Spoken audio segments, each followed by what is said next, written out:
All right, I'm Scott Stratten, coming to you from Oakville, Oakville. home of the judgmental.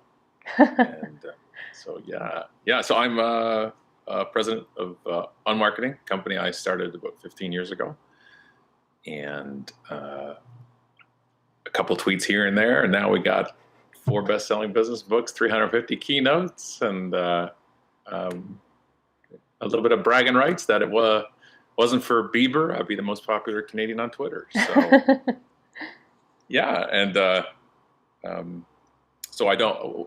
My job now is to speak at conferences. So that's all I do. I do about 50, 60 a year, and just got back last week from speaking at the Walt Disney Yacht Club Amazing. to restoration franchise owners, and so my life is speaking to different audiences all the time, and absolutely love it. Proud college grad of the Ontario college system. Although it's a rival of yours, it's shared college, but we won't hold that against me or you. No, I mean, higher education is important no matter where you get it from, as far as I'm concerned. Exactly, exactly. So yeah, and I live and breathe on social media and digital. So fire away. Awesome. So I had some questions from my students. I asked them. So here are some of the ones that they've asked. Biggest mistake that you see marketers making when it comes to social media? I think it's the the really sad thing is it keeps being the same mistake. So when we wrote on marketing in 2009, um, it's still the same problems. It's still the same issues where people are taking their bad marketing from other channels and then just pushing it into the new channel. And so you see now is, back in 2009, 2010, it was trying to convince people you should be using social media. And I hope we're not having that conversation as much now. It's just simply part of life. And especially things like Facebook, you don't have 1.8 billion active users. I mean, and active is the key word there on a platform, and say, well, it's just a bubble. It's it's almost a third of the earth. Yeah. And so I just think that we take strategies or advertising, let's say, that didn't work when we were putting it on radio or in a newspaper format. We're just going to push it into a Facebook ad now, and the platform wasn't the problem. I don't think, and the flip side of that, I don't. Whenever you hear something like this, marketing is dead. So direct mail is dead, or Twitter is dead, or usually the person saying that is pitching you the alternative Right. service to it, and so there's a vested interest in it, and I don't have a vested interest in any of these things. I don't sell consulting. We don't sell courses or packages, so we can kind of give the honest opinion on it, and the honest opinion is that great marketing works in any channel. It's just different levels of it. Direct mail is actually more powerful now than it's ever been because less people are doing it. Yeah. It's like flipped. Back in the old days, we'd get excited if we got an email, and we hated getting the mail in, the actual postal mail. Yeah. And now, nobody likes email anymore, and we're all excited when we get a letter. So exciting. It's like somebody took the time to pay the whatever dollar it is now to send it. I just think it's always we're also not only realizing that most things work if it's done well, and most things don't if they're done poorly. Yeah.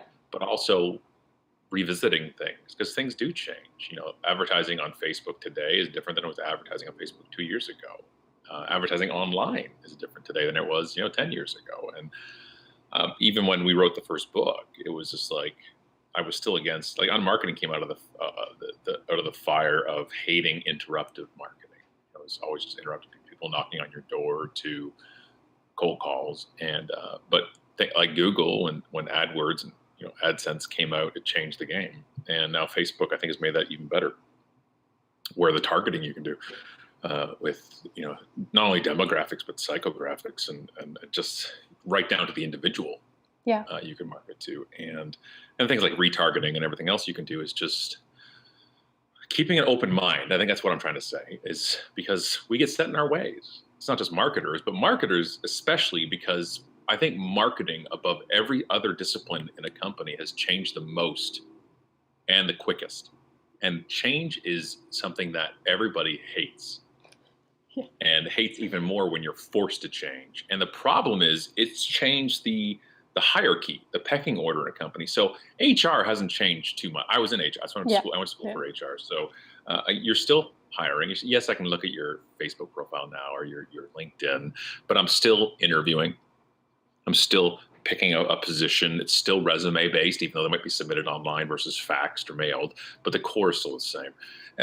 Accounting, the principles of accounting hasn't changed. The software we can use, has certainly made it more efficient, but it's still the same analysis I'm trying to do.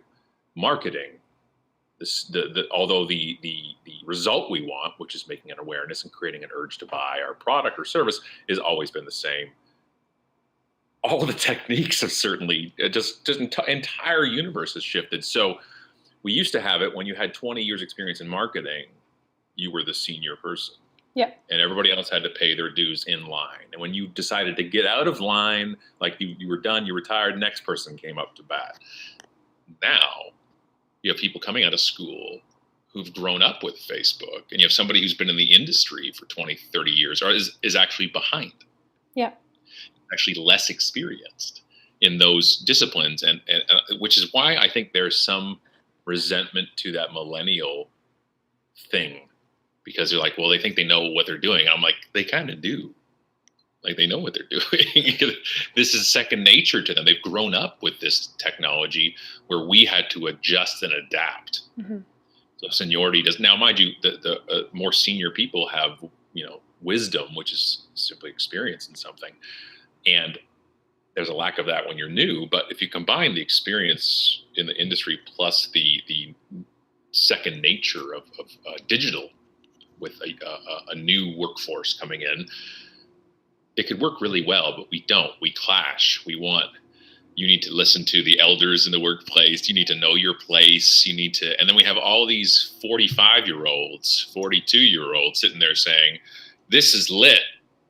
And, it's just like, we just look so stupid. We look like that weird, creepy person in the club that shouldn't be there anymore. And I had somebody come up to me at an event. One of the parts of my keynote is I lose my mind about millennials, not about millennials, but about the bias towards them. And I had somebody come up to me after, two young women who are new to the field, a couple of years, and they came up and said, we had a meeting in our boardroom and they brought in a millennial consultant and they were telling us what millennials are like. And we're like, we're sitting right here. Like, Ask we're us. on the team. Yeah, we're here. We could have told you the real stuff that's going on. Yeah. And so it's a fascinating time. And to the point, we had the third edition of On Marketing just came out in the past fall. We changed the subtitle from Stop Marketing, Start Engaging to Everything has changed, nothing is different, where sometimes we're losing our focus too. And that's the flip side of, I know this is an extremely long answer to your question, perfect. To the point that we've all forgotten the original question, but that even though we have this brand new landscape and everything else, that really the core hasn't changed. That it's still about finding who is that audience for that product or service, how is the best way to get in front of them and endear yourself to them and connect with them. And everything else kind of makes you lose focus. Focus is like the real lost art of marketing to me. Is a focus, is a plan, is a strategy, instead of just jumping around like a Jack Russell Terrier trying to grab the ball from wherever it may be today. And we've created that problem as marketers. We've created these terms. We created real-time marketing and thought, well, if you can do what Oreo did with the Super Bowl and the Dunk in the Dark tweet, then hey, we're going to win. And it's not the case. Real-time marketing is usually a lot of times poor. Yeah, it's bad marketing. And I think there's a place for strategy and focus and thought, and we can't forget that, because if all we're doing is jumping from platform to platform, we're not using our minds, we're not using our intelligence and our skill set, and we don't separate ourselves from everybody else. Or chasing that viral moment. I think that's a lot of the times people who work for maybe PR companies or like larger social media marketing companies will be pitching clients that really are looking for those viral moments and thinking that those can sometimes be programmed in. Do you think that, and I think I might know what your answer is to this, but do you think that there is a way for people to have some sort of equation that gets you this viral moment, or is it something that only happens when the stars align and it's the perfect moment? There's an equation. People share emotion. So if you can evoke that emotion at a high level, and I mean a high level, it'll go viral. I promise you. The problem is you don't know what does, right? Yeah. We have all these things that are blocking creating a great viral content, and that is bias and self-centeredness. So we make the content about us or our company or our product, and nobody cares for the most part until you make them care. Yeah. And that's the problem. I've been doing viral marketing for 20 years. My agency I used to have was one of the most successful viral video companies in the world. I guess all we did. I just had a video go viral on Facebook a couple months ago. Got 14 million views of me on stage for a little 2-minute rant. And but here's the thing: I posted another video the week after, and it got 70,000 views. Right. And I know this stuff, and I know. So it's like there's so much. It's like anything in business, though. There's skill, timing, and luck. Mm-hmm. Right? What made Facebook's EdgeRank algorithm push my video out to that many more people initially than it did the other video? It's just like and for the video, so the viral video, by the way, you can't call something viral until it's gone viral. Nobody should say, I want a viral something. A viral is a result. Yeah. It's like saying I want a good tasting meal. Well, you got to make a good one first for it to be good. You can't, we all want that. The result is we all want that. It's like saying I want to go into business to make money. No, money is a result of doing good business. Mm-hmm. So the same thing with viral. And the thing is about that viral video was it was a square, and it's my little 2-minute rant, millennials blowing up rant. And I posted it originally as a video, and it had closed captioning at the bottom. And I put it out, and it got like 100, 200,000 views over time. And I'm like, that's awesome. It's most people would die for that many views. And I'm like, I think it can do better. And I took it and had my video team put the black bars across the top and bottom and put a title the whole time. And it said, what old people mean by millennials. Mm-hmm. Because you got to stop the thumb from scrolling, right? So, and a view on Facebook counts if it's 3 seconds or longer, which is not that long. That's shifty. That's not a view. That's a pass by. Right? Yeah. And because YouTube's 30 seconds. Yeah. And Facebook allows you to dig into the analytics of the video and show you how many of those views were over 10 seconds. That's a better metric. And so the viral part of it wasn't about reach. It wasn't about views. And I didn't care about any of those numbers because I call those, they're vanity metrics. They sound great. It had a reach of 35 million people. 14.6 million views. They all sound awesome. I should get a cake for it, but none of that mattered. When we dug down deeper, what happened was we got 5 million views over 10 seconds, and 4 million views over 10 seconds. 2.8 million of those had the sound on. Interesting. So 2 things come out of that. One, why are people watching this video with no sound on for longer than 10 seconds? That's weird. Because you can't get anything out. Not like the Tasty made videos where you can watch it without sound, which is exactly why they're made that way. Mm-hmm. And we have to realize, people say, well, most videos are viewed on Facebook without sound, and that's not true. Most videos are viewed on Facebook without sound. We're not actually watching them a lot of the time. Right. They're just playing, and they go by in a scroll, and they're still playing, so they count. When we're engaged with the video, for the most part, we will click on it. We will watch with sound. And the 2.8 million, that's the metric that meant something to me. Right. That means people listened, and because when you listen to the video, it's pretty much all you can do at the time. So I'm focused, because a YouTube view doesn't equal a Facebook video view, and that's also an entire issue as well. So I think one part about viral is, well, what is the metric we're going to then judge this on? Yeah. And is that going to be reach, views, 10-second views, clicks? Because at the end of all those metrics for that video, what I actually cared about was that I had a link to YouTube with my full talk of that keynote, and that got 10,000 extra views. That's what really, really actually mattered to me, because that's my job. Right. I do keynote talks. Those views were more valuable than the 14.6 million. And that's why one of the biggest mistakes we are making in our industry is making vanity metrics the metric, because they look good. Yep. They sound good, right? Reach, shares, tweets, likes. And sure, when you click on a like or one of the Facebook reactions, you've evoked an emotion, but really it's the least amount of effort possible a human could do. Yep. Right. It's one of those. You're still getting something, but that doesn't move the needle for me. It Hmm. doesn't move the needle for my business, and I rather that needle be moved. Otherwise, we're not taken seriously in marketing. I think that that's an important thing, especially, I mean, this week, especially for my class, because their lecture this week is on metrics, and we talk about vanity metrics and why it's important to have context for everything that you're doing. When you are talking to people, I I can only assume that people will brag about, you know, some of the views that they're getting or some of the likes that they've gotten. And what is your response to those people? How do you get them into the mindset of thinking strategy based or ROI based, or what's your end game?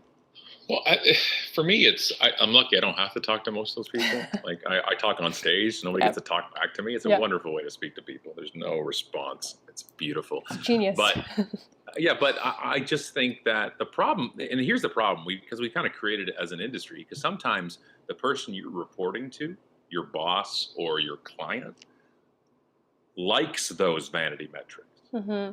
or they've sold that, or that to them is successful. So I have a hard time arguing that they don't matter, because whoever's paying the bill or keeping you employed wants to hear Right. that. So I do understand why we Yeah. use them. I just don't think it's sad. But the problem is when the rest of the world is going, look at my reach, my reach, my reach, and you can, nail your head into the wall as much as you can. But if you're like saying, well, yeah, but our actual real metrics are here, they just don't look as good. Yeah. So I think if you have to match the metrics with the mind you're talking to and Hmm. saying, look, what needle would you like moved? Right. Do we just want to increase our reach of our page? Okay, then I have something to aim for.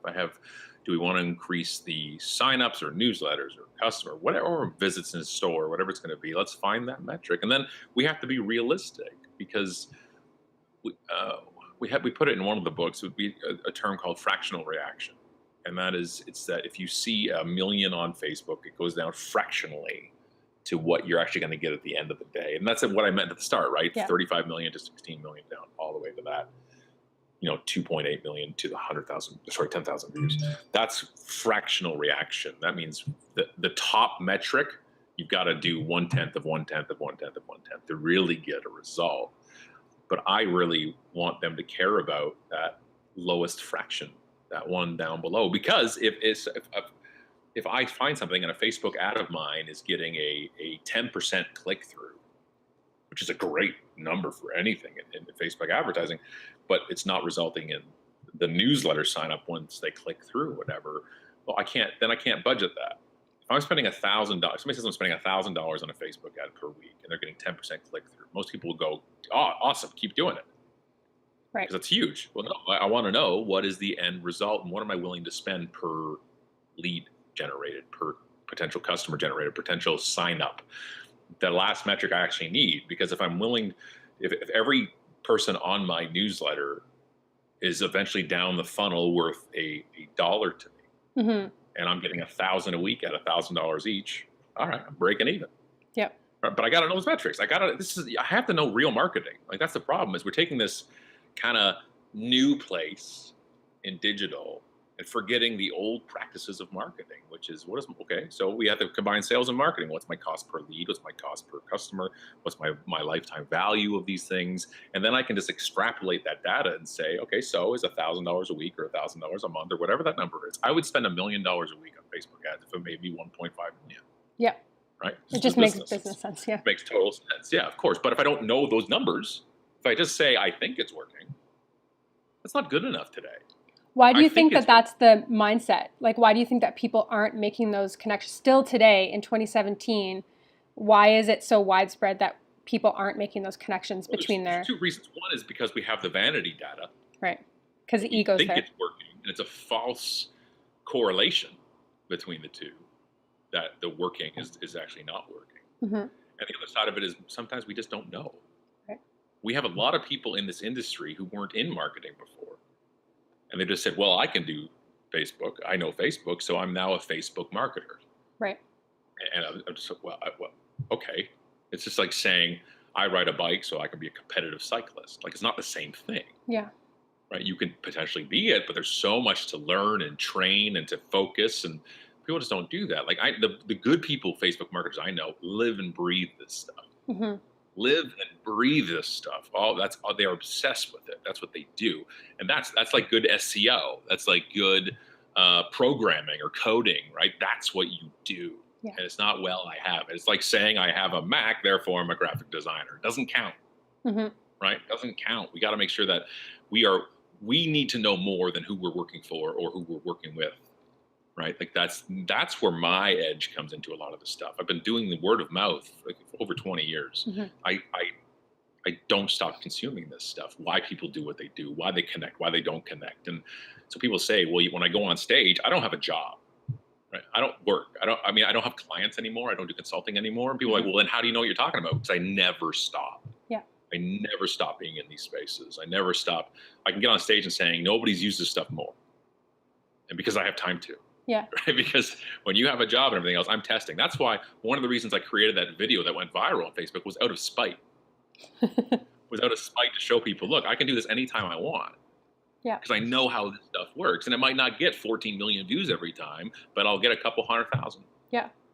Because I know what resonates. And I don't have a bias, meaning I have to make it this way because a client wants it to. I have free reign in this stuff. So I think lack of knowledge sometimes, because, there's this kind of this straw man type of thing too. I don't want to be found out. So I'll go for the vanity metric. I'll go for this. And we got to keep those classical marketing hats on. It has not removed the tenets, the main pillars of marketing is that it's about driving awareness towards sales. Yeah. That's what marketing is. And we sometimes even blur those things, right? What is sales? Where does marketing end and sales starts? Right. So that's always also an age-old question. And advertising, is that part of marketing? Is marketing part of advertising? And then when the sales starts, does marketing end? When we remarket to that client, are we marketing again and not selling? Like, where is that? It's such a blur now. Yeah. Because it's like the difference between sales and marketing is a click. Almost. It's true. Right? Yeah. And so it's no longer, I go to a trade show as a marketer, I generate leads for my sales team. I go back to my hotel room and I divvy up the leads. They go follow up, and that's now when sales takes it. Trade show is marketing, sales, but now it's a blur. Where your teams have to be more combined. Right. I think they really have to be under that one hat. And there's inside and outside sales and all that type of stuff that can certainly happen as well. But it's certainly blurred a lot more. And I think we have to have a good understanding of both to make it work really well. I know that we only have until 2:00 on our schedule. Do you have something that you have to go? No, I got time. You got time? Okay, perfect. So, with this, we're talking about how teams might be blurred a bit more now and how people have to approach things a little bit more open-minded about how things are going to work. Do you think that this new approach is perhaps why you've got people up in the top levels who've been around for a really long time, CEOs who are very intelligent people, but who are maybe a little bit afraid of this internet stuff? Do you feel like that's why we still have people? I know that I have a bunch of students who've said, my boss will not give me a budget to play around with advertisements online, or, they just really want me to kind of take 15 minutes a week to kind of do the Facebook. Do you think that this kind of dichotomy between people who've grown up with Facebook or the fact that it's kind of a new way of thinking about marketing, is this why we still have people afraid to jump into it? Oh, always. It's the old guard side of the thing, right? This is the way we've always been doing it. This is the way we're going to do it now. And the problem is you can resist change all you want. Change doesn't care. Yeah. Right? Change doesn't matter at all. And I found one of the best ways to convince naysayers of doing something is show them what the competitors are doing, right? Because most of it's out in the open. Yep. Right, and you can see it, and you can show it, and that's sometimes the best way to do it, right? That they're like, well, company ABC is doing it, so because what happens is they don't want to take the risk. Right. They want to do status quo because of whatever that result, even though if it's declining, they want to keep doing that. And sometimes it's just not knowing it, and sometimes it's also true. Sometimes they want you to prove it. Well, show it to me. Bring me an actual plan. Instead of saying, well, we're going to tweet. You could Twitter, Facebook, and nothing is successful. It's just a tool. It depends on what we do with the platform. So they've also been in business for a while, and a lot of people who've been in business for a while also have wisdom, which says, look, we don't try stuff for the sake of trying stuff. We have to be smart with our resources, our time, our employees, and our money. And I agree with that. I don't think jumping in blindly to things is smart. I think that we should make a proper business case study, just like we'd make one to do a media buy Right. on a national billboard campaign, radio campaign, and say, look, here is the investment. Here is the goals with it. Here's what we think the return is going to be, and let's go with this. We did in, I think it was the first book. We did with Tassimo. Mm-hmm. When Tassimo first came to Canada, Kraft Foods is the rights to the machine here, and Dury, a good friend of mine now, reached out to us when I didn't know him. He was part of an agency in Toronto, and he convinced Kraft to not do TV and radio, and he was going to do a social media outreach to influencers. But back then, it wasn't called an influencer campaign; it was just people who were popular. And he convinced them to do it because he showed them that here's our goal. We're gonna go for like a 0.4% increase or something in the national coffee conversation. And here's what he did: he took the metrics through a company called Radiant 6 and showed the coffee conversation in Canada and showed where they were, and they were 0.04 a percentage. And he wanted to move them, 10 times, so 0.4. And he pitched it and showed the amount and everything else. And he said, let me send out 100 machines to these influencers, and just since a product, if we believe in our product, they'll talk about it. So we get contacted all the time. So Karen, my coordinator of Awesome, gets hits up all the time because the company wants to give you a product and you talk about it. Of course you do. Yeah. It's free word of mouth. Of course, I didn't build this platform to promote you though. And Dury reached out and contacted me and said, I love your stuff. I love your blog. And he mentioned a couple of the posts. I'm like, okay, that's smart. That's smart. And so he got through the gauntlet and got to me and said, I know you talked about coffee, because he has the metrics, says I have talked about it on Twitter. And he's like, I'd like to send you a machine. And you keep it. It's just for you. Try it out. And if you love it, we'd love for you to talk about it. If you don't, we prefer you wouldn't talk about it, but you're free to do whatever you like. There was no contractual obligation to do either. And breaking into the coffee habit of Canadians, that's tough. You're going to bust into the Tim Hortons racket. That's like you're walking into a mob here. Okay. This is life, this is generational. Yeah. In us, especially here, in Southern Ontario. Absolutely. It's just religion. You're going to break into my double doubles. You better come guns a-blazing. Yeah. So he sent the machine, and it was great. Like I never had transferred my. I'm getting an echo. Oh, sorry. Still happening? I don't know. Yeah, I'm getting it now. Hang on a second. Let's see if I can change mine. 1 second. I just got a buzz on my line, and then. That's okay. I can listen to myself echo. It's okay. It's as long as it's not coming through your recording. I don't think it is. No. Sorry about that. Okay. That's okay. I don't mind listening to myself. So, okay. He sent the machine. I tried it. It was great. So I tweeted about it. And he wrote me back and said, thanks so much for tweeting about it.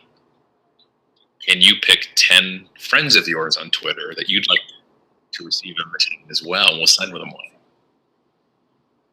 And I'm like, now I'm Oprah. You get a coffee machine. You get a coffee machine. Everybody gets a coffee machine. Like, Ma, get on Twitter. I'll send you a coffee machine. So it's like, and it was right before Christmas. I'm Coffee Santa. So, and it went nuts. And they went from 0.04% of the coffee conversation to 14%. Wow. And that was the plateau. That wasn't the spike. It was flattened out after the promotion. But he had to sell that. Mm-hmm. He had to pitch it. He was going up against other agencies, other plans. And he said, look, this is what will happen if it works.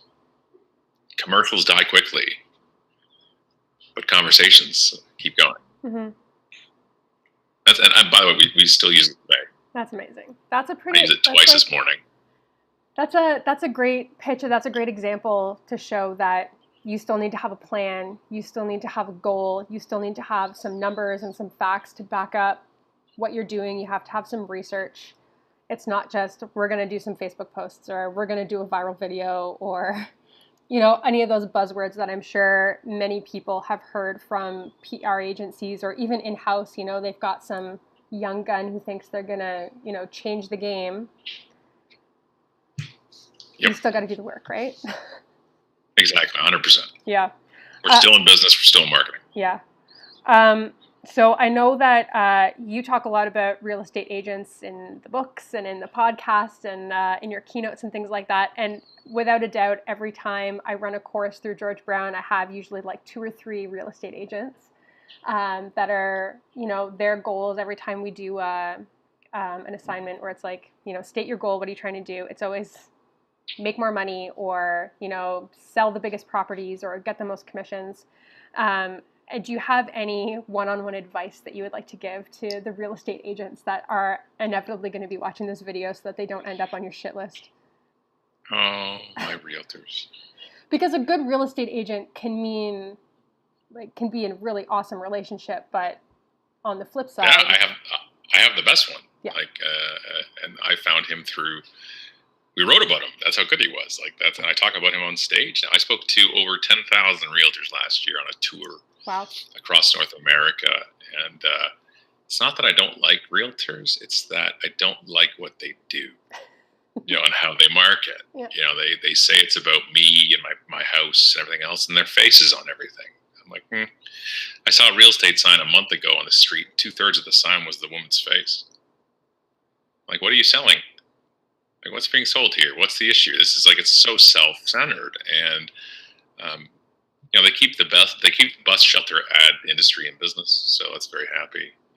And newspaper business. But and the reason why I get frustrated with them is because they have the biggest opportunity to connect with their community. And I don't think community is a statement. I think it's a verb. I think it's an action. It's what we do. Mm-hmm. And I just think that any good real estate person, anybody who's really successful in business now, knows it took time and built relationships. Yet all of our marketing spend is about neither of those things. It's the billboards, it's the advertising, it's all these things. But if community and word of mouth is the number one business generator by leaps and bounds, then my job is getting to know as many people as I can. That's what it is to me. That's what I would, instead of knocking on doors and dropping flyers and saying, we have clients interested in your neighborhood, when really you don't. And then I would look at how much can I connect, and I would find those exponential referrers, those people who are in the community that would know the others, like an accountant and insurance people, and people who have built those relationships as well. Like, our accountant found us our mortgage broker and found us our insurance guy that we used last year. We do business with people we know, like, and trust, and we get referrals from those people as well. Mm-hmm. So the more I need to get known, the better it is for me. And here's an example. Way back in the day, this is probably 2006 or so, there was a social media site before the term social media existed called Rise.com, RYZE. And it was the first business social media site. You think it was LinkedIn, but it wasn't. And Rise had local chapters. So it was online, but they had official local chapters. And I helped run the Rise Toronto event. And I loved it. I'm still in touch with people from that today. And this realtor, we had a rule because we wanted to make it a good networking event. We said no multi-level marketers and no realtors, because they'd ruin them. Mm-hmm. They'd walk in and hand their cards out to everybody, leave flyers everywhere, just push. Nobody wants to talk to that person. So then we finally let it loose a bit and said, okay, good realtors can come. And Alan came, he said, I'd like to sponsor the event. Mm-hmm. Sponsor some appetizers and stuff. It was a local bar. It was actually right near George Brown downtown campus. Actually, we did a couple of spots right there. And I used to have an office at King and George. I could throw something and hit the building. And so he sponsored a couple months in a row. And we said, you can leave some materials, some cards because you're sponsoring. He's like, no. And he just get to know people. And 3 months into it, he said, do you mind if I say a few words to everybody? in the middle of the night. And I'm like, yeah, dude, but eating your appetizers for 3 months, of course you can. And he got up and he said, hey, everybody, it's been a pleasure sponsoring this event. I've gotten so much out of it. And if you ever need somebody to get you the absolute best price for your house or the price for a new one for you, I will be committed as I am to this event to you. And then he got off the stage. Wow. And I'm like, what? That's it. It was so killer. Like, it was just so good. And everybody swarmed him. And so that was like, he wanted to build the relationships first. Mm-hmm. And he wanted to give first before he took. And that's a big thing, right? That's the lack of, I really find it's a lot, and it happens not just in real estate, but also in a lot of places in social media too, is we forget to invest our social currency first. We forget to give before we take. Mm-hmm. And it's like going to the bank, opening an account and saying, I'd like $5,000 out of my account. You're like, you haven't put anything in yet. Right? You've got to invest in the platform. I tweeted 10,000 times before I ever talked about my business. Mm-hmm. Before I ever pitched anything to my network. 10,000 tweets. Like, you invest in these platforms, you invest in these communities, and to the point where I still rarely ever try to sell anything. And then when I do sell something, it sells out. Right. Or when you do ask people to sign up for your email newsletter, I'm sure you get hundreds of people. Finally, we get a chance to sign up for the newsletter. Yeah. And that's a funny thing. So I've been using this for over a decade. When people sign up for the newsletter, I say it's been the same autoresponder ever since I started. It was like, thanks so much for placing your inbox.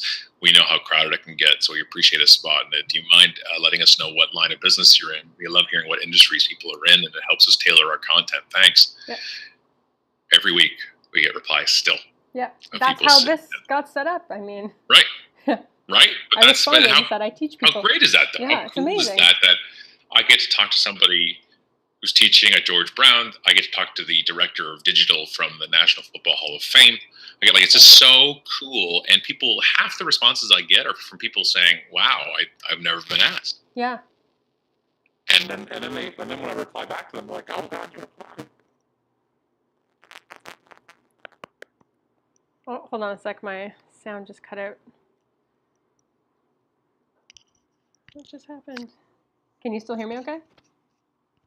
Yeah. Okay. That was odd. Maybe I should just move that out of the way. Okay, sorry about that.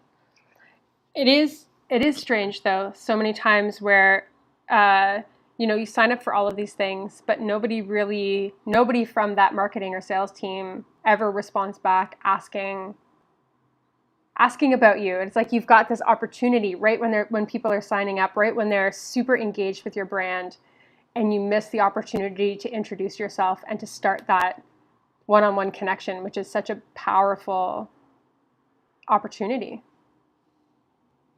It's great. And it's just, it's like my best non-secret. Yeah. Like, I tell people about it, but nobody still does it. Yeah, it's bizarre when you think about, and it's these social things. I think a lot of people forget about the social aspect of it, that, if you're at a party, you don't just kind of like hand out your business cards and then go stand in the corner. You try and have discussions with people, and you try and get to know people and try to be as authentic as possible, and not in a contrived way, in like you're a real human and you're talking to other real humans kind of way. I wanted to switch gears a little bit because I had some questions from students about all of the new Facebook features. Do you still have a little bit more time to chat? Yeah, perfect. For sure. So Facebook has obviously released all of these new features where people can go live, people can, upload their day. We've got a lot of Snapchat features. Do you think that it's worth it for people to, if they have, kind of a strategy behind them, do you think it's worth it for brands to kind of jump on board as fast as possible? Or do you think that these are features that might disappear pretty quickly once Snapchat maybe fades into the background? Well, first of all, the Snapchat inspired, lenses and expiring messages has gotten a little excessive. Now you can do it on Snapchat, Instagram, Facebook, and Facebook Messenger. Yeah, so that's a lot. It's like you have to do it literally 4 times. It's exhausting. To stay on top of all these. It's just so I don't have anything against brands jumping in, but it depends on why. Right. I don't think most brands have any business being on Snapchat at all. I think that Instagram is pushing it for a lot of brands. If you're visual, Instagram it up. No problem. But what are we trying to get out of it? Why are we creating content that expires in 24 hours? Right? That is unending and exhausting. Mm-hmm. So for you as an individual, go nuts. But to create brand new, organic brand content that dies and it vanishes in 24 hours, well, I don't know what needle that moves.